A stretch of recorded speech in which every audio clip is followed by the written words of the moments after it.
Now, U.S. stocks, they are under pressure right behind me here at the New York Stock Exchange this Tuesday morning. This after closing in negative territory yesterday, as this morning we saw a new inflation report that continued to show a sharp rise in prices. Now, the slide this morning is attributed to the November Producer Price Index showing a year-over-year increase of 9.6%. That's the fastest pace on record and above the 9.2% expected by economists. This according to Dow Jones. Meanwhile, in the Forex market, the euro-dollar, that's where we begin. That's seeing a rebound. The British pound-US dollar pair also seeing a rebound, while the dollar-yen pair, that sees the upside prevail.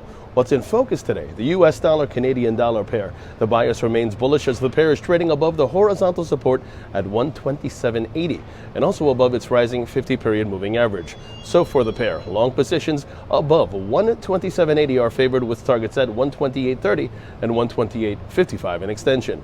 Moving on, the Bitcoin dollar intraday, that happens to see a rebound with a pivot point at 46,120, preferring a rebound. And gold sees a bullish bias above 1781, gold standing above the key horizontal support at 1781. Therefore, long positions above that figure happen to be favored with targets at 1792 and 1798 in extension. This while silver sees an intraday support around 2212 a troy ounce.